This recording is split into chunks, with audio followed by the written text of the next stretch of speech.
Alright, so it's been a while since I made a video. Been trying to find a drag car for myself. So, as you know, we got the fucking Ford here. Well, it's got a fucking flat tire. Don't know what the hell happened to it, but she's flat, so that tire's fucked. So, we don't even know if we're dragging it anymore. Buddy's being a bit of a poon. But, yeah, so I finally bought myself a drag car. Now, don't laugh. It's an 81, and it's Mopar. And Mopar or no car, Mopar Racing Motorsports. It's a 1981 Dodge Diplomat. I paid $100 for it. This thing apparently has 10,000 original kilometers on it. It was an M&R vehicle, and I guess the game warden had just used it just to go back and forth. And I mean, look at that. 10,585 original kilometers. I'm pretty sure, I don't know. AM radio, you just got on-off heat. That's all it is, no air conditioning. This is the base model, so there's fuck all in it. No power windows, no power seats, no power door locks like the Fifth Avs. We're going to put this tack on it. We're going to mount it on the dash. It's a 3-speed on the column. Yeah, it's only got 10,000 kilometers on it. Bench seat right in the back. Yeah, it needs a paint job bad. Like, I mean severely bad. But gotta find some tires for it too. These ones are in pretty rough shape. I'm talking weather cracks. That is the only hole in the body that I know of so far. I've only had the car for 2 days, but I've had my eye on it for about 5 years. Found out a little interesting history with it. Both back windows on the side were broken.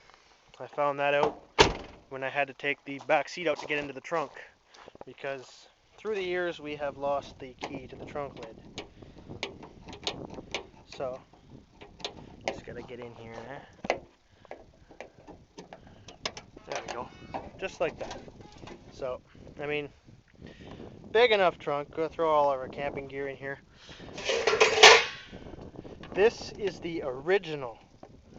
Like, I mean, original from 81. The original fiberglass battery cover. Now tell me you're going to find one of these somewhere. Tell me you can just go down to the local hardware store and say, oh, I need a fiberglass battery cover for an 81 Diplomat. Good luck. They're not going to have it. Got my manual, spare battery, and the tailpipe off my Jeep. That taillight's cracked. The plastic's coming off, and that taillight's good. But yeah, Diplomat. If any of you were wondering what a Diplomat is, it was the model before the Fifth Ave. These things came in the 2-door sedan, the 4-door sedan, and the 4-door wagon. I'm not too sure, but I'm thinking it's got a Dana 35 in the rear end. It's got a 904 for a transmission. Now, a lot of you guys are going to be asking, okay, what's that thing got? A 318, 360, or a big block? Well, it's interesting. It's got a slant 6, but it's the Super 6, so that means it's got about 110 horsepower and 180 foot-pounds of torque at 2,000 RPM. And with these straight 6s at the peak of the torque, it just holds it. The only modifications I had to do with the motor was that handy-dandy fuel pump right there. This thing, we've ran it for 5 years constant.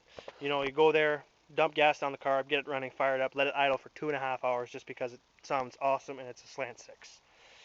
Well, when I went and bought it last week, it wouldn't start, it wouldn't do this. It was only giving about 2 pumps of gas in the carburetor.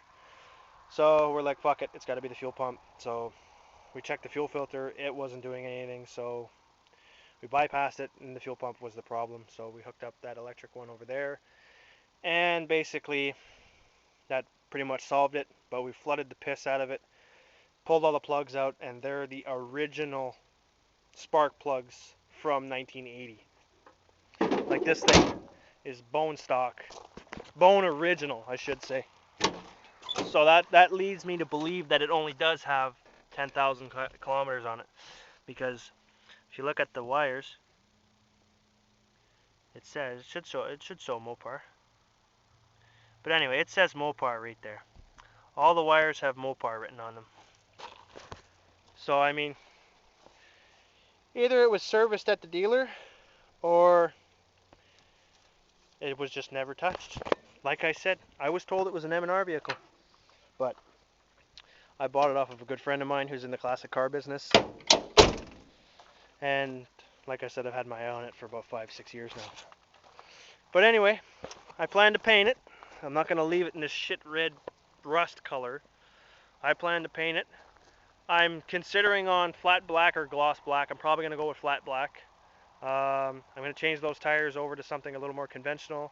They are radials, they ain't bias ply. I got to fix the brakes. The linkages on the brake pedal are a little sticky, so you put it to the floor and it stays there. But it's all little shit. Shouldn't take too long to get going. I put brand new brakes in the back about a year ago, pads, shoes, and wheel cylinders. And the front brakes are basically bone original.